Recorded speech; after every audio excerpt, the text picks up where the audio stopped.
we can be fooled in so many ways. When we desire food, when we want something to drink, people that want food or people that desire food will do some pretty crazy stuff to get that. The fact that Esau does not realize the decisions that he's about to make is because he's letting his flesh make the decision for him. So Isaac stayed in Gerar. The men of the place asked him about his wife, and he said, "She is my sister," for he was afraid to say, "my wife," thinking the men of the place might kill me on account of Rebekah. Here we go again. Like father, like son. He's afraid they gon' off him to get Rebekah. Esau's hurt, and Esau's so hurt, he like, when dad died, oh, you cook. It's me and you, Jacob. You stole my blessing? Yeah, I got the Rolling Stone with the rollie on. Oh, Jack Portfolio, oh, it's on. When Pop is gone, oh, it's on. When Jacob saw his cousin Rachel, the daughter of Laban, she found it. She got you shook, man. You trying to find a way to show off. Come on, be real for real. This is what you call riz nowadays. Then Jacob kissed Rachel in greeting. He was like, wow. Yeah, you saw her lift that stone.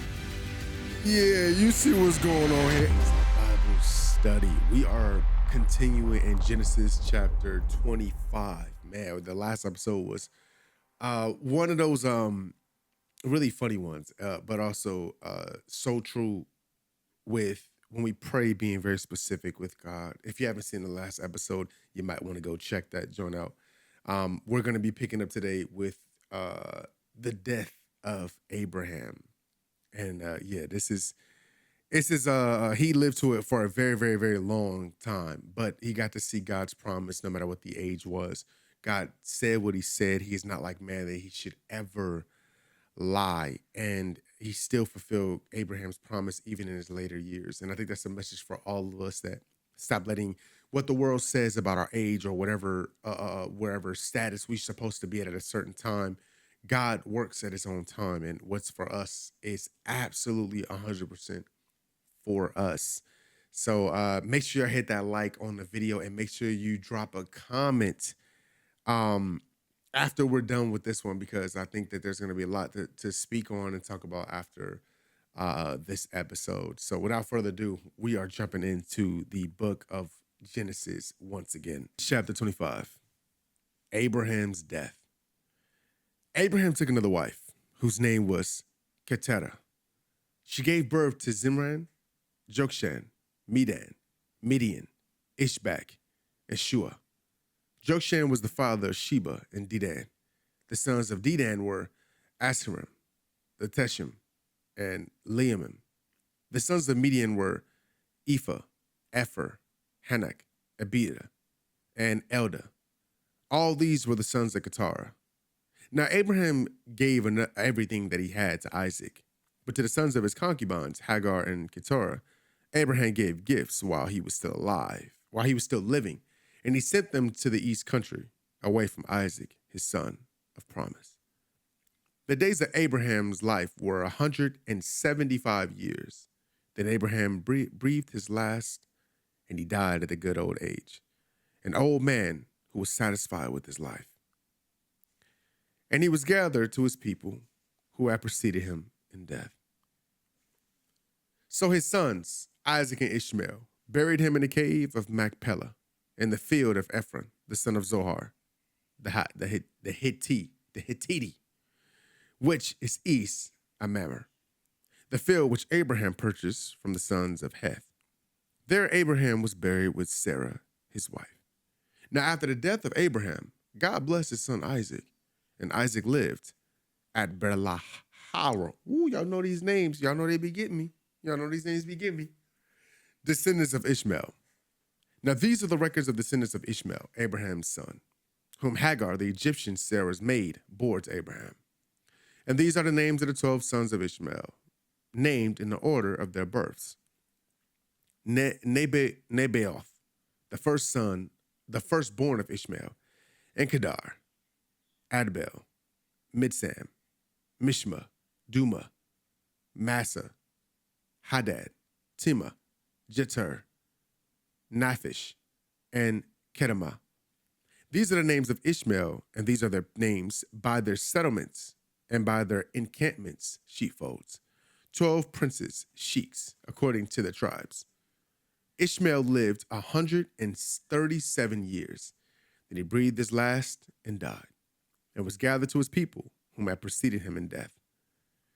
Ishmael's sons, descendants, settled from Havilah to Shur, which is east of Egypt, as one goes toward Assyria. He settled opposite east of all his relatives. Isaac's sons. Now these are the records of the descendants of Isaac, Abraham's son. Abraham was the father of Isaac. Isaac was 40 years old when he married Rebekah, the daughter of Bethuel, the Aramean, Syrian of Padam Aram, the sister of Laban, the Aramean. Isaac prayed to the Lord for his wife because she was unable to conceive children. And the Lord granted his prayer, and Rebekah, his wife, conceived twins. But the children struggled together within her, kicking and shoveling one another. And she said, "If it is so that the Lord has heard our prayer, why then am I this way?" So she went to inquire of the Lord, praying for an answer. The Lord said to her, "The founders of two nations are in your womb, and the separation of two nations has begun in your body. The one people shall be stronger than the other.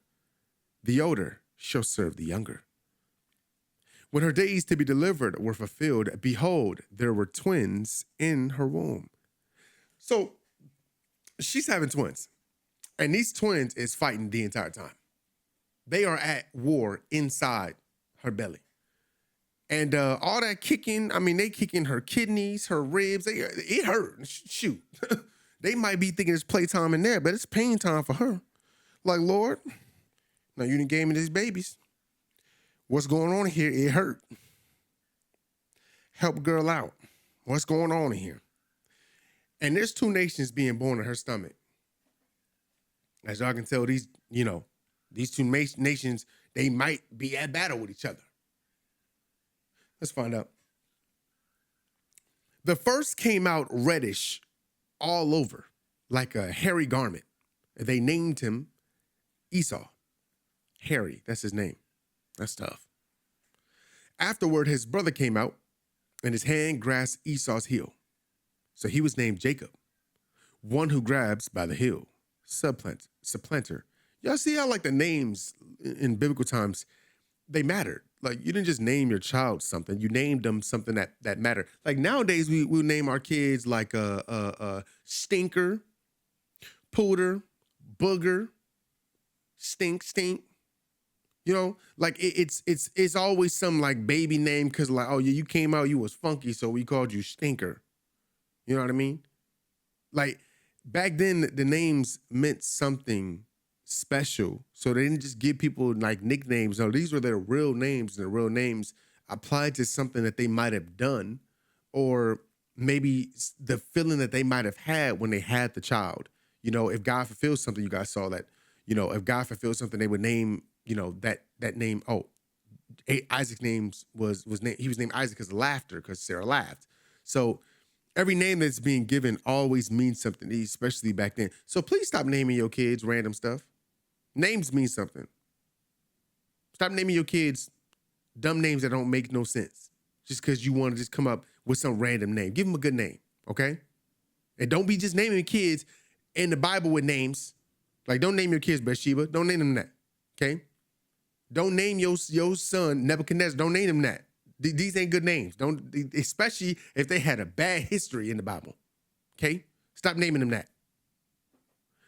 Isaac was 60 years old when Rebekah gave birth to them. When the boys grew up, Esau was an able and skilled hunter, a man of the outdoors. But Jacob was a quiet and peaceful man, living in tents. Now, Isaac loved and favored Esau because he enjoyed eating his game. But Rebekah loved and favored Jacob. Jacob had cooked reddish brown lentil stew one day when Esau came from the field and was famished. And Esau said to Jacob, "Please, let me have a quick swallow of that red stuff there, because I'm exhausted and I'm famished." For that reason, Esau was also called Edom, red. Jacob answered, "First, sell me your birthright, the rights of the firstborn. Esau said, look, I'm about to die if I do not eat soon. So of what use is this birthright to me? Jacob said, swear an oath to me today that you are selling it to me for this food. So he swore an oath to him and sold him his birthright. Then Jacob gave Esau bread and lentil stew, and he ate and drank and got up and went on his way. In this way, Esau scorned his birthright. See, this is when you get hustled. This called getting tricked, hustled, bamboozled out what rightfully belongs to you. All because you hungry. Sometimes you just got to eat a Snickers and stop making decisions that you shouldn't be making until you actually satisfy your hunger. Hunger is a big deal. It's like a lot of stuff that happens to us in our life. When we hungry, Satan can influence us, and so Satan can trick us in so many ways when we hungry. Please don't downplay this. Please do not downplay this.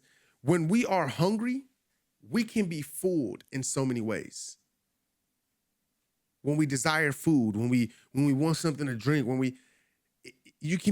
people that want food or people that desire food will do some pretty crazy stuff to get that. It's a sense of survival, right? So the fact that Esau does not realize the decisions that he's about to make is because he's letting his flesh make the decision for him. He's about to sell his birthright for a little pot of porridge, just some soup. He's about to give up his birthright. Don't let your flesh make decisions for you. I don't care how hungry you are. Even Jesus said, man cannot live off bread alone. Then Jacob gave Esau bread and lentil, and he ate and drank and got up and went on his way. In this way, Esau scorned his birthright. Isaac settles in Gerar. Now there was a famine in the land of Canaan, besides the previous famine that had occurred in the days of Abraham. So Isaac went to Gerar, to Abimelech, king of the Philistines. The Lord appeared to him and said, do not go down to Egypt. Stay in the land of which I tell you. Live temporarily as a resident in this land, and I will be with you and will bless and favor you. For I will give you all these lands to you and your descendants, and I will establish and carry out the oath which I swore to Abraham, your father. I will make your descendants multiply as the stars of the heavens, and I will give to your descendants all these lands. And by your descendants shall all the nations of the earth be blessed, because Abraham listened to and obeyed my voice and consistently kept my charge, my commandments, my statutes, and my laws. Now here again, we're rereading this oath that God made, right? We're rereading the oath that God made. Now he's making this oath again, not to just Abraham, but he's also making this oath to Isaac. We're saying, this is the oath I made to your father. Now I'm making this oath to you. Why? Because of how obedient your father was for you. So I'm making the same promise. I kept that. I'm keeping the promise I made to him. I'm keeping it, and now I'm making it to you. So Isaac stayed in Gerar. The men of the place asked him about his wife, and he said, she is my sister. For he was afraid to say, my wife, thinking the men of the place might kill me on account of Rebekah, since she is very beautiful. Here we go again. Like father, like son. He just made the promise, and the son is making the same mistake the father. Fear. He's afraid they gon' off him to get Rebekah, the same as his father. That's crazy, right? That's crazy. It happened when he had been there a long time that Abimelech, king of the Philistines, looked out of a window and saw Isaac caressing Rebekah, his wife. Then Abimelech called Isaac and said, see here, Rebekah is in fact your wife. How did you dare to say to me, She is my sister. And Isaac said to him, because I thought I might be killed because of her desirability. Abimelech said, what is this that you have done to us? One of the men among our people might easily have been intimate with your wife, and you would have brought guilt on us before God. Then Abimelech commanded all his people, whoever touches this man, Isaac, or his wife Rebekah, shall without exception be put to death. Then Isaac planted seed in that land as a farmer, and he reaped in the same year 100 times, as much as he had planted. The Lord blessed and favored him, and the man Isaac became great and gained more and more until he became very wealthy and extremely distinguished. He owned flocks and herds and a great household with a number of servants, and the Philistines envied him. Now all the wells which his father's servants had dug in the days of Abraham, his father, the Philistines stopped up by filling them with dirt. Oh, so we want to be petty. Now, mind you, they envy him. They like, oh, you Isaac, Abraham's son. Yeah, we see you rich. You planting your little carrots and your little cantaloupe and melons. All this cattle you got. All right, bet you ain't gonna be able to grow nothing if we stick dirt in your well, huh? How about that? Yeah, how about we slow all that water down, huh? Ain't gonna be no more nourishment around here in this land, partner. Then Abimelech said to Isaac, go away from here because you are too powerful for us. That's crazy. That's crazy. So I gotta leave. I gotta leave because I got too much wealth on this land? Okay, bet. So Isaac left that region and camped in the valley of Gerar and settled there. Quarrel over the wells. Now Isaac again dug and reopened the wells of water, which had been dug in the days of Abraham his father, because the Philistines had filled them up with dirt after the death of Abraham. And he gave the wells the same names that his father had given them. But when Isaac's servants dug in the valley and found there a well of flowing spring water, the herdsmen of Gerar quarreled with Isaac's herdsmen, saying, the water is ours. So Isaac named the well Esek, quarreling, because they quarreled with him. Then his servants dug another well, and they quarreled over that also. So Isaac named it Sitnah, enmity. He moved away from there and dug another well, and they did not quarrel over that one. So he named it Rehoboth, broad places, saying, for now the Lord has made room for us, and we shall be prosperous in this land. Then he went up from there to Beersheba. The Lord appeared to him the same night and said, I am the God of Abraham your father. Do not be afraid, for I am with you. I will bless you and favor you and multiply your descendants for the sake of my servant Abraham. So Isaac built an altar there and called on the name of the Lord in prayer. He pitched his tent there, and there Isaac's servants dug a well. Covenant with Abimelech. Then Abimelech came to him from Gerar with Ahuzath, his close friend and confidential advisor, and Philcol, the commander of his army. Isaac said to them, Why have you people come to me, since you hate me and have sent me away from you? Yeah, for real. You said I was too powerful. Don't come back here now. What you here for? I left. We kept quarreling over your land. I kept building wells. They would quarrel over them. All right, bet. I didn't left your land completely. Why you here? They said, we see clearly that the Lord has been with you. And so we said, there should now be an oath between us with a curse for the one who breaks it. That is between you and us. And let us make a covenant, binding agreement, solemn promise with you that you will not harm us, as we have not touched you and have done nothing but good to you, and have sent you away in peace. You are now the blessed and favored of the Lord. Then Isaac held a formal banquet, covenant feast for them. And they ate and drank. They got up early in the morning and swore oaths, pleading to do nothing but good to each other. And Isaac sent them on their way, and they left him in peace. Now, on the same day, Isaac's servants came and told him about the well they had dug up, saying, "We have found water." So he named the well Sheba. Therefore, the name of the city is Beersheba to this day.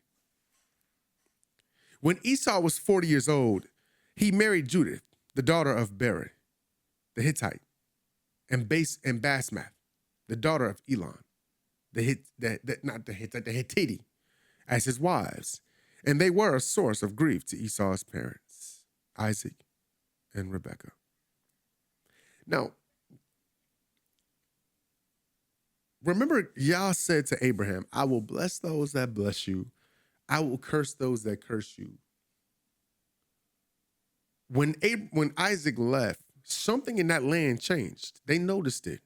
They said, "Wait, hold on. Them crops should be grown by now. It's been about 6 months. Why that stuff ain't growing? What's going on with our herds? They ain't the same. We losing cattle left and right. What's going on here?" They noticed the biggest difference was that Isaac wasn't there no more. When God puts you in a specific place, you gonna make a difference, and it's gonna be felt. And those same people that didn't want you to be there, that was jealous and envious of you, will realize the blessing that you truly are on their life because God is working through you. And without you, things change. They're not as good. It's not the good old times that it used to be when you left.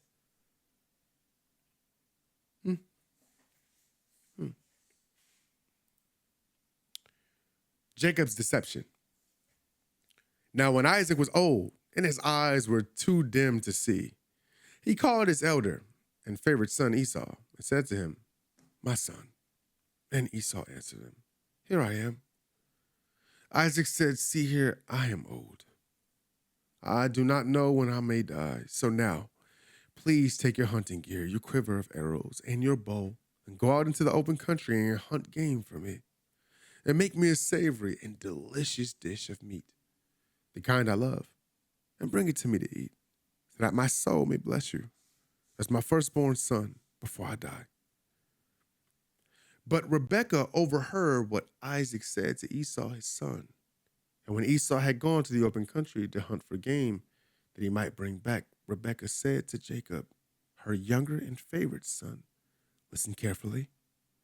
I heard your father saying to Esau, your brother, 'Bring me some game, make me a savory and delicious dish of meat, so that I may eat it and declare my blessing on you in the presence of the Lord before my death. So now, my son, listen carefully to me and do exactly as I command you.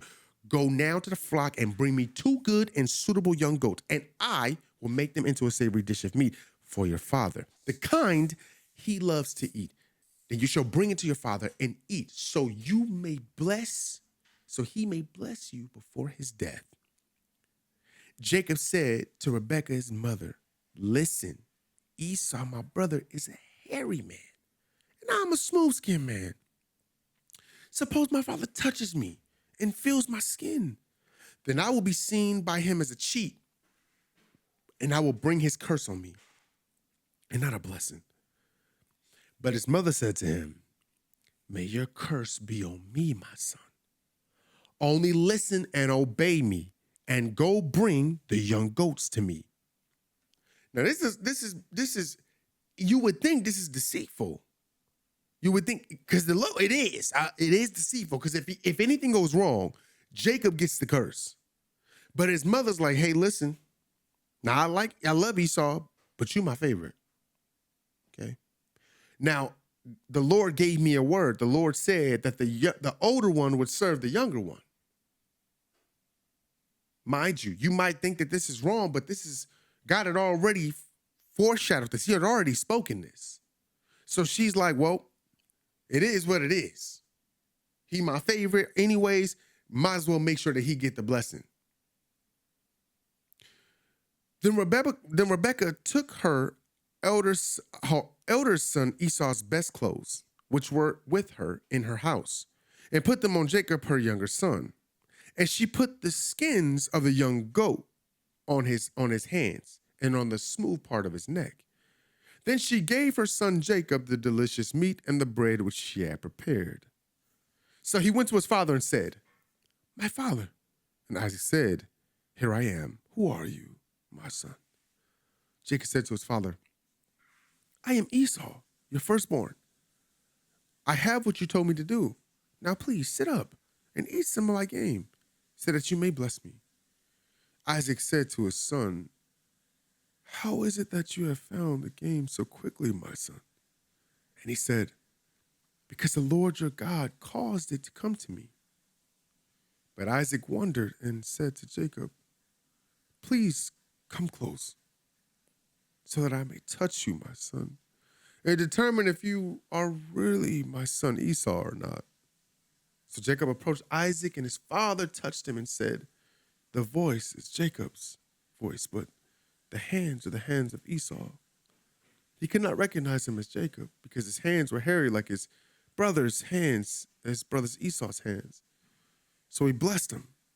But he said, "Are you really my son Esau?" Jacob answered, "I am." Then Isaac said, "Bring the food to me. I will eat some of my son's game so that I may bless you." And he brought it to him, and he ate. And he brought him wine, and he drank. Then his father Isaac said to him, "Please come, my son, and kiss me." So he came and kissed him. And Isaac smelled his clothing and blessed him and said, "The scent of my son Esau is like the aroma of a field which the Lord had blessed. Now may God give you the dew of heaven to water your land, and of the fatness, fertility of the earth, and an abundance of grain and new wine. May people serve you and nations bow down to you. Be Lord and master over your brothers, and may your mother's son bow down to you. May those who curse you be cursed, and may those who bless you be blessed." Ooh, look how it come around, though. The same blessing that God had gave Abraham, it passes down from Abraham to Isaac because Yah already presented himself to Isaac. And now Isaac is giving that same blessing to Jacob, which is supposed to be Esau. But God had already said that it's going to be your younger son. The stolen blessing. Now, as soon as Isaac had finished blessing Jacob, and Jacob had scarcely left the presence of Isaac, his father, Esau, his brother, came in from his hunting. Esau also made a delicious dish of meat and brought it to his father and said to him, "Let my father get up and eat some of his son's game, so that you may bless me." Isaac, his father, said to him, Who are you?" And he replied, "I am your son, your firstborn, Esau." Then Isaac trembled violently, and he said, "Then who was the one who was just here? Who hunted game and brought it to me? I ate all of it before you came, and I blessed him. Yes, and he in fact shall remain blessed." When Esau heard the words of his father, he cried out with a great, extremely bitter cry and said to his father, "Bless me, even me also, O my father." Isaac said, "Your brother came deceitfully and has fraudulently taken away your blessing." Esau replied, "Is he not rightly named Jacob, the supplanter? For he has supplanted me these 2 times. He took away my birthright, and now he has taken away my blessing. Have you not reserved a blessing for me?" But Isaac replied to Esau, listen carefully, "I have made Jacob your Lord and master. I have given him all his brothers and relatives as servants. I have sustained him with grain and new wine. What then can I do for you, my son?" Esau said to his father, "Have you only one blessing, my father? Bless me, even me also, O my father." Then Esau, no longer able to restrain himself, raised his voice and wept loudly. Then Isaac his father answered and prophesied and said to him, your dwelling shall be away from the fertility of the earth and away from the dew of heaven above. But you shall live by your sword and serve your brother. However, it shall come to pass when you break loose from your anger and hatred, that you will tear his yoke off your neck, and you will be free of him. So Esau hated his brother, his Jacob. Esau hated Jacob because of the blessing with which his father blessed him. And Esau said in his heart, the days of mourning for my father are very near. Then I will kill my brother Jacob. When these words of her elder son Esau were repeated to Rebekah, she sent for Jacob, her younger son, and said to him, listen carefully. Your brother Esau is comforting himself concerning you by planning to kill you. So now you listen and do what I say. Go, escape to my brother Laban in Haran. Stay with him for a while until your brother's anger subsides. When your brother's anger towards you subsides and he forgets what you did to him, then I will send and bring you back there. Why should I be deprived of you both in a single day? Then Rebekah said to Isaac, I am tired of living because of the daughters of Heth, these insolent wives of Esau. If Jacob takes a wife from the daughters of Heth, like these daughters of the land, what good will my life be to me? I mean, this is cold. This is cold. It's part of God's plan. But Esau's hurt. And Esau's so hurt, he like, when dad died, when dad dead, oh, you cooked. Oh, you cooked. It's me and you, Jacob. You stole my blessing? You stole my blessing? Oh, yeah, it's cooked. Yeah, I got the Rolling Stone with the rollie on. Oh, Jack Portfolio. Oh, it's on. When Pop is gone, oh, it's on. And Rebecca like, I'm not finna lose both of y'all in one day. You gonna leave. You gonna go back to my hometown and you gonna stay with my brother Laban. You gonna stay there for a while. Go with your uncle. He gonna cool off. Just give him some time. Give him some time. He'll cool off. He'll be all right. You get up out of here. That's tough. That's tough. Jacob is sent away. So Isaac called Jacob and blessed him and charged him and said to him, you shall not marry one of the women of Canaan. Arise, go to Paddan Aram, to the house of Bethuel, your mother's father, and take from there as a wife for yourself one of the daughters of Laban, your mother's brother. May God Almighty bless you and make you fruitful and multiply you, so that you may become a great company of peoples. May he also give you the blessings of Abraham to you and your descendants with you, that you may inherit the promised land of your sojournings, which he gave to Abraham. Then Isaac sent Jacob away, and he went to Paddan Aram, to Laban, son of Bethuel, the Aramean, the brother of Rebekah, the mother of Jacob and Esau. Now Esau noticed that Isaac had blessed Jacob and sent him to Paddan Aram to take a wife for himself from there, and that as he blessed him, he gave him a prohibition, saying, you shall not take a wife from the daughters of Canaan, and that Jacob obeyed his father and his mother and had gone to Paddan Aram. So Esau realized that his two wives, the daughters of Canaan, displeased Isaac his father. And to appease his parents, Esau went to the family of Ishmael and took as his wife. In addition to the wives he already had, Mahalath, the daughter of Ishmael, and Abraham's son, the sister, and Nebaioth, Ishmael's firstborn son. Jacob's dream. Now Jacob left Beersheba, never to see his mother again, and traveled toward Haran.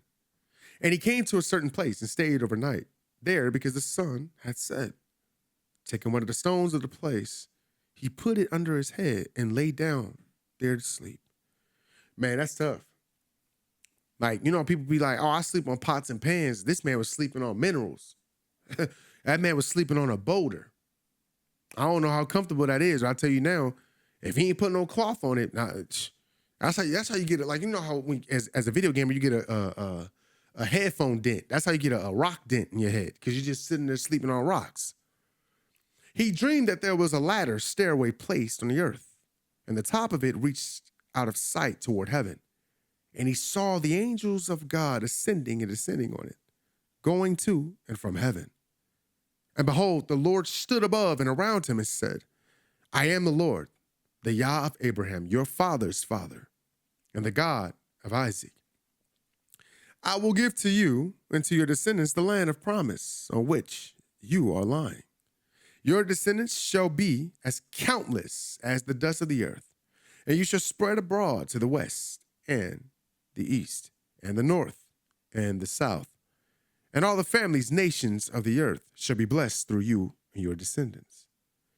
Behold, I am with you and will keep careful watch over you and guard you wherever you may go, and I will bring you back to this promised land. For I will not leave you until I have done what I have promised. Then Jacob awoke from his sleep, and he said, without any doubt, the Lord is in this place, and I did not realize it. So I actually got to stop there.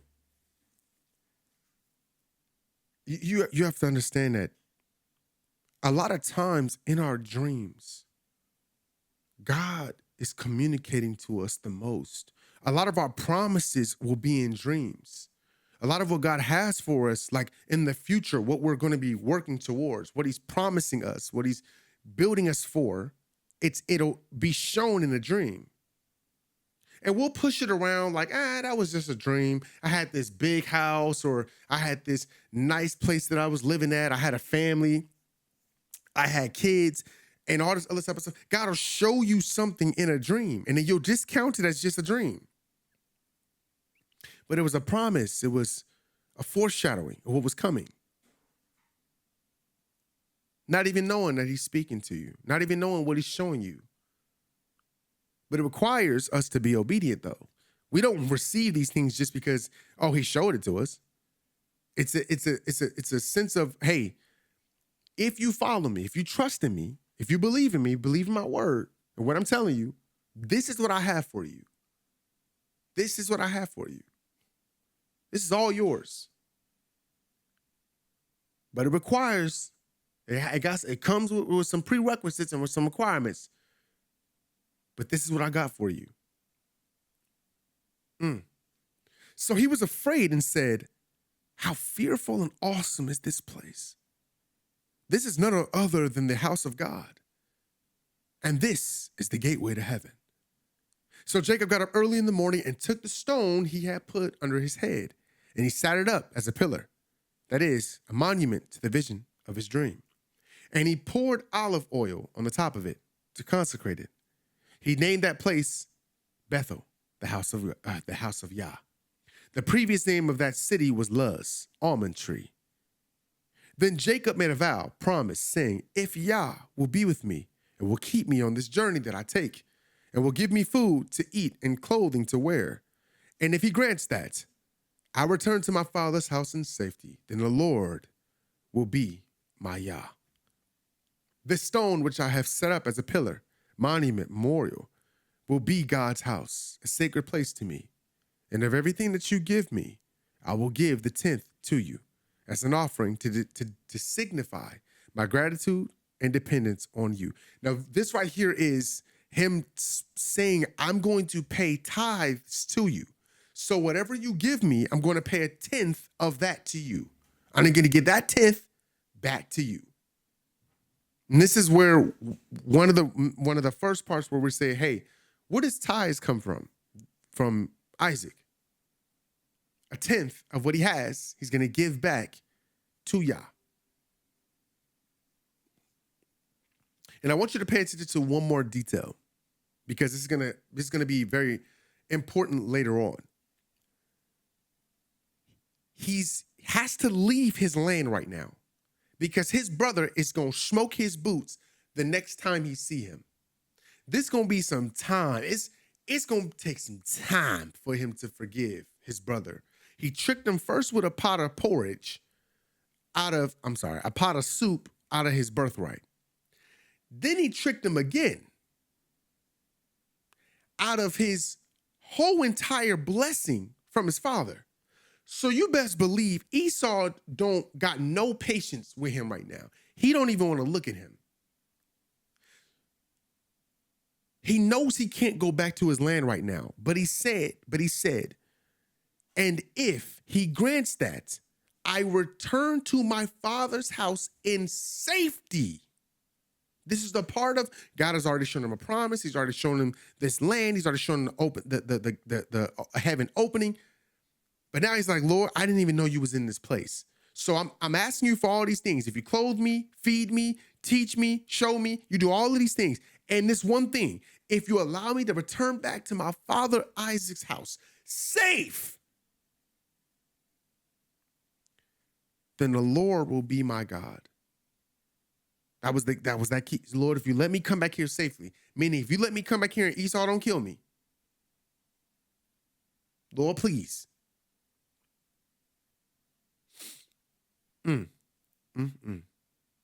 Jacob meets Rachel. Then Jacob went on his way, and he came to the land of the people of the east, near Haran. As he looked, he saw a well in the field, and 3 flocks of sheep lying there, resting beside it, because the flocks were watered from that well. Now the stone on the mouth of the well that covered and protected it was large, and when all the flocks were gathered there, the shepherds would roll the stone from the mouth of the well, water the sheep, and afterward replace the stone on the mouth of the well. Jacob said to them, my brothers, where are you from? And they said, we are from Haran. So he said to them, do you know Laban, the grandson of Nahor, Abraham's brother? And they replied, we know him. And he asked them, is it well with him? And they said, he is doing well. Look, here comes his daughter Rachel with the sheep.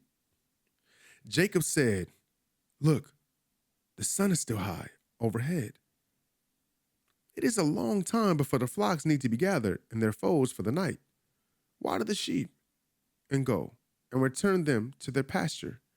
But they said, we cannot leave until all the flocks are gathered together and the shepherds roll the stones from the mouth of the well. Then we will water the sheep. While he was still speaking with them, Rachel came with her father's sheep, for she was a shepherdess.